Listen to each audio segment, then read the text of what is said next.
வணக்கம்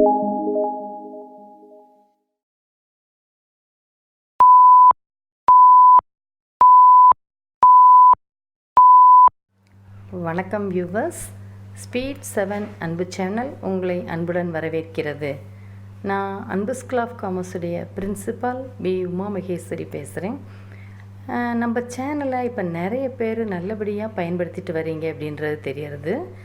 இப்போ எக்ஸாம் வரப்போகிறது, அதில் எக்ஸாம் பேப்பர் எப்படி வேல்யூ பண்ணுவாங்க, மார்க் எந்த மாதிரி போடுவாங்க, ஸோ மினிமம் பாஸ் மார்க் எவ்வளவு, இது மாதிரியான கேள்விகள்லாம் இருக்குது. அதில் வியூவர்ஸ் கேட்டதுக்கு ஓரளவுக்கு கிளியர் பண்ணுற மாதிரி சில விஷயங்கள் நான் சொல்கிறேன்.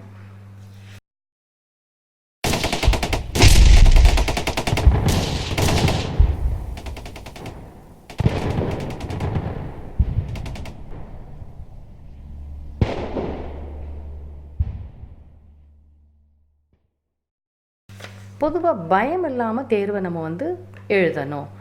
ரெகுலர் ப்ராக்டிஸ் இருக்கணும். சுருக்கெழுத்து திறனுக்கு நம்ம எழுதுறதுக்கு 10 மார்க் கொடுத்துருவாங்க. மிச்சம் இருக்கக்கூடிய 90 மதிப்பெண்களில் ஒரு பிழைக்கு 1 மதிப்பெண் வீதம் குறைச்சிட்டு வருவாங்க. தமிழில் தவறுகள் சந்திப்பிழை இல்லாமல் எழுதுறது நமக்கு மொழி பயன்பாட்டுக்கு நல்ல விதமாக நமக்கு இருக்கும். பொருள் வேறுபாட்டுக்கு தகுந்தாப்பில் பத்திகளை பிரித்து நீங்கள் எழுதுங்க. சொற்களை நீங்கள் சேர்த்து எழுதுறது, பிரித்து எழுதுறது, இதெல்லாம் தவறுகளாக கொண்டு வர மாட்டாங்க. உதாரணத்துக்கு அதில் கூட்டல் இருந்து அப்படின்ற வார்த்தையை அதிலிருந்து நம்ம சேர்த்து எழுதினாலும் சரி, அதில் இருந்து அப்படின்னு நம்ம எழுதினாலும் சரி. கட்டடம், கட்டிடம், இது மாதிரி பொருள் மாறுபடாமல் இருந்தது அப்படின்னா அது ஒரு பிழையாக கருத மாட்டாங்க. எண்களை எழுதும்போது எண்ணில் எழுதினாலும் சரி, இல்லை எழுத்தாலேயோ நம்ம எழுதிக்கலாம். அது தவறு கிடையாது. முற்றுப்புள்ளி வைக்காதது, தேவையில்லாத இடத்துல போடுறது, இதெல்லாம் என்ன செய்கிறாங்க, தவறுகளாக கொண்டு வராங்க. ஸோ 2 இடத்துல வைக்கலை அப்படின்னு வரும்போது அது ஒரு பிழையாக கொண்டு வருது. வேற்றுமை உருபு அதே மாதிரி இல்லாமல் இருக்கிறது, தேவையில்லாத இடத்துல இருக்கிறது, மாறுபட்டு இருக்கிறது, ஐயாளுக்கு இன்னது கண், ஸோ இதெல்லாம் மாறுபட்டு இருக்கிறது, இதெல்லாம் அறப்பிழையாக கொண்டு வராங்க. அதேமாரி சொல்லுடைய கடைசியில் ஆ, ஏ, ஓ போடாமல் இருக்கிறது, போடுறது, இதெல்லாம் அரைப்பிழை. சொற்பிழை இருந்தது அப்படின்னா, உதாரணத்துக்கு பழம் அப்படின்றதுக்கு பதிலாக பலம் அப்படின்னு எழுதுனா அப்படின்னா அதெல்லாம் ஒரு பிழையாக கொண்டு வராங்க. அதெல்லாம் இல்லாதபடிக்கு தமிழில் நம்ம தெளிவாக எழுத பழகிக்கிறணும். ஏன்னா தமிழ் நம்ம மொழி, அதில் தெளிவாக எழுதுறதுக்கு நம்ம அந்த ஒற்றெழுத்து சந்திப்பிழை இல்லாமல் இருந்தாலே தமிழ் ஓரளவுக்கு தெளிவாக எழுதி தேர்வுகளை எளிய முறையில் நம்ம தேர்ச்சி பெற முடியும். தேர்வை பொறுத்த வரைக்கும் பயத்தை குறைக்கணும். அதே நேரத்தில் முறையான பயிற்சி இது வரைக்கும் நம்ம எடுத்துகிட்ருக்கணும். பயிற்சி மட்டும் நம்ம ஒரு சிறந்த வழிகாட்டுதலை வச்சு நம்ம மேற்கொண்டோம் அப்படின்னா நல்லபடியாக நம்மளால் தேர்வில் ஒரே முறையில் தேர்ச்சி பெற முடியும். ஆங்கிலத்தை பொறுத்த வரைக்கும் எடுத்துக்கிட்டோம் அப்படின்னா அதே இது சொல்லப்போனால் கிராம்லாக்ஸு, ஃப்ரேசியோகிராஃபி, கான்ட்ராக்ஷன்ஸ், இதெல்லாம் தெளிவாக நம்ம தெரிஞ்சு வச்சுருக்கணும். பொதுவாக ஒரு வேர்டுக்கு பதிலாக இன்னொரு வேர்டு எழுதிட்டோம் அப்படின்னா மிஸ்பிளேஸாக இருந்தது அப்படின்னா அதை ஒரு மிஸ்டேக்கில் கொண்டு வருவாங்க. கேபிட்டல் லெட்டருக்கு பதிலாக ஸ்மால் லெட்டர், ஸ்மால் லெட்டர்ஸ்க்கு பதிலாக கேபிட்டல் லெட்டர், இதெல்லாம் மிஸ்டேக் கணக்கில் கொண்டு வந்துடுவாங்க. தென் ஒமிஷன் ஆஃப் வேர்ட்ஸில் ஒமிஷன் மட்டும் இருக்கவே கூடாது. ஒமிஷன் ஆஃப் வேர்ட்ஸ் அப்படின்றப்போ நம்மளை நிறைய பாஸ் ஆகிடுவோம் அப்படின்னு நினைப்போம். தென் ரிசல்ட் கொஞ்சம் சரிவர வராது. ஏன்னா ஒமிஷன்ஸ் எவ்வளோ விட்டோம் அப்படின்றதே தெரியாது எக்ஸாம் முடிச்சுட்டு வரும்போது.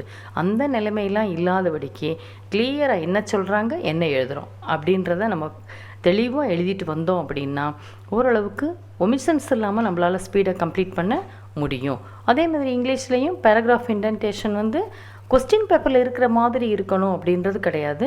பட் நம்ம பேராகிராஃப் இன்டென்ட் பண்ணி நம்ம ஒரு 5 பேராகிராஃப் 5 நிமிஷத்துக்கு இருக்கிற மாதிரி பார்த்து எழுதிக்கணும்.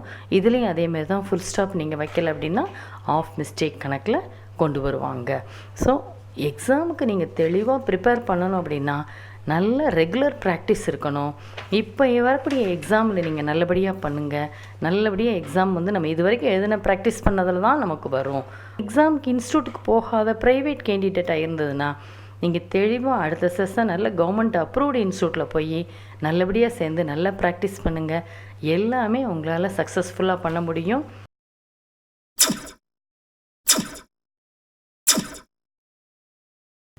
தேர்வு எழுதக்கூடிய மாணவர்கள் எல்லாருக்கும் ஒரு சின்ன அறிவுரை. இப்போ ஷார்ட்டாக இங்கிலீஷ் ஜூனியர் எழுதுறீங்க அப்படின்னு சொன்னீங்கன்னா நெக்ஸ்ட்டு வந்து இங்கிலீஷ் இன்டர்மீடியேட் எக்ஸாம் போங்க. ஸோ இப்போ ஜூனியர் நம்ம 80 வேர்ட்ஸ் பெர் மினிட் எழுதுவோம். தென் இன்டர்மீடியேட்ன்றது 100 வேர்ட்ஸ் பெர் மினிட்.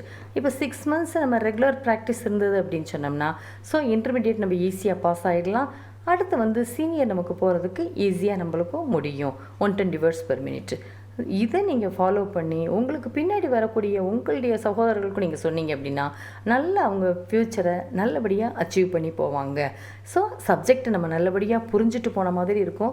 சிறந்த விஷயங்களை கற்றுக்கிட்டு நம்ம சப்ஜெக்டை முடிக்கிற மாதிரியும் இருக்கும்.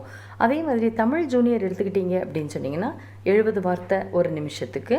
ஸோ அதே மாதிரி சீனியருக்கு வந்து 90 வார்த்தை ஒரு நிமிஷத்துக்கு. ஸோ அந்த 20 வார்த்தைன்றது 6 மாதத்தில் நம்மளால் அழகாக ப்ராக்டிஸ் பண்ணி கொண்டு போக முடியும். ரெகுலராக வரதா இருந்தது அப்படின்னு சொன்னோம்னா டைரெக்டாக இங்கிலீஷ் ஜூனியருக்கு அப்புறம் சீனியர் போகிறவங்க மோஸ்ட்லி நிறைய பாஸ் பண்ணுறது கிடையாது. நம்ம ஆர்டர் படி போனோம் அப்படின்றப்போ ஈஸியாக பாஸ் பண்ணுறதும் நம்மளால் முடியும். அந்த சப்ஜெக்ட் மேலே ஒரு பிடிப்பும் வரும். லாங்குவேஜை ஃபஸ்ட்டு நம்ம புரிஞ்சுக்கிட்டு அடுத்து நம்ம நல்ல விஷயத்தை கற்றுக்கிட்டு ஒரு வேலைக்கு போகிறதுன்றது மற்றவங்களை டிபெண்ட் பண்ணாமல் நம்மளால் இருக்கிறதுக்கான வாய்ப்புகள் அதிகம் ஆஃபீஸில் வேலை பார்க்குறத பொறுத்த வரைக்கும். So English junior, English intermediate, தென் இங்கிலீஷ் சீனியர் இதை வந்து சரியாக நம்ம வந்து எடுத்துக்கிட்டு பயிற்சி பெற்றுட்டு ஒரே 6 மாதத்தில் ஒவ்வொரு எக்ஸாமாக ஈஸியாக பாஸ் ஆகி நம்மளால் போக முடியும். தமிழ் எடுத்துக்கோங்க. தமிழ் ஜூனியரில் 70 வேர்ட்ஸ் பெர் மினிட், தமிழ் சீனியரில் 90 வேர்ட்ஸ் பெர் மினிட். ஸோ 20 வேர்ட்ஸ்ன்றப்போ நம்ம லாங்குவேஜில் ஈஸியாக அந்த 6 மந்த்ஸில் ஜூனியர் முடித்தோடனே சீனியர் போகிறதுக்கு நமக்கு ஈஸியாக இருக்கும். ஸோ இதே ஆர்டர் படி நம்ம எக்ஸாம் ஃபேஸ் பண்ணி அடுத்த தலைமுறையை வழிகாட்டுதல் படியே நம்ம வந்து நல்லபடியாக தேர்ச்சி பெறலாம். இன்னும் நீங்கள் நம்ம சேனலோட சப்ஸ்கிரைபராக இல்லை அப்படின்னா கீழே இருக்கக்கூடிய சப்ஸ்கிரைப் பட்டனை கிளிக் பண்ணுங்கள். பக்கத்தில் இருக்கக்கூடிய பெல் ஐக்கானை கிளிக் பண்ணி தினம் தினம் வரக்கூடிய வீடியோஸை மிஸ் பண்ணாமல் பாருங்கள். இந்த வீடியோ உங்களுக்கு பிடிச்சிருந்ததுன்னா உங்கள் ஃப்ரெண்ட்ஸ் எல்லோருக்கும் ஷேர் பண்ணுங்கள். நன்றி, வணக்கம். என்றும் அன்புடன் உமாமகேஸ்வரி.